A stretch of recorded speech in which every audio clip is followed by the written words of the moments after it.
मुख्यमंत्री देवेंद्र फडणवीस आणि उद्धव ठाकरे यांच्यात मध्यरात्री 2 वाजता भेट, असं एक ट्विट सोशल मीडियावर व्हायरल झालं.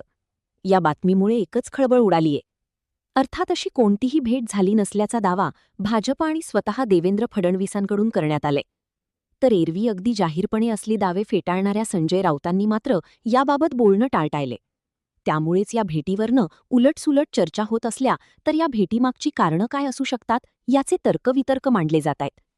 या भेटीबद्दल केले जाणारे दावे काय आहेत, त्यावरनं दोन्ही बाजूंनी काय सांगण्यात आलंय, आणि मध्यरात्री 2 वाजता उद्धव ठाकरे आणि देवेंद्र फडणवीसांच्या भेटीमागे कोणतं राजकारण असू शकतं, समजून घेऊयात आजच्या व्हिडिओतनं. 23 एप्रिलच्या संध्याकाळी प्रबुद्ध भारत या मीडिया हाऊसकडनं ट्विट करण्यात आलं, ज्यात उद्धव ठाकरे हे रात्री 2 वाजता वर्षा बंगल्यावर मुख्यमंत्री देवेंद्र फडणवीस यांच्या भेटीला गेले होते अशी बातमी सूत्रांच्या माहितीच्या आधारे देण्यात आली. या भेटीच्या चर्चांना मग उधाण आलं.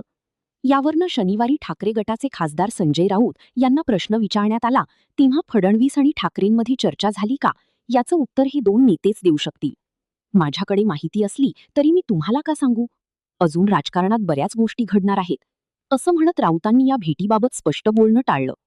तर भाजपकडनं याबाबत प्रवक्ते असणारे नवनाथ बन यांनी प्रतिक्रिया दिली.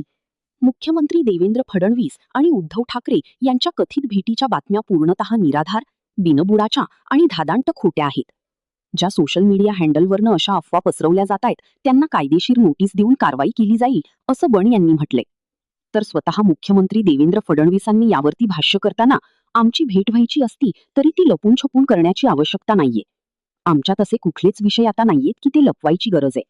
अशी कोणतीही भेट झालेली नाहीये. काही लोक चुकीच्या पद्धतीने खोट्या बातम्या देतात, त्या खोटारड्या हँडल्सला नोटीस बजावली जाईल, असं स्पष्ट करत फडणवीसांनी या भेटीच्या चर्चांना नाकारले.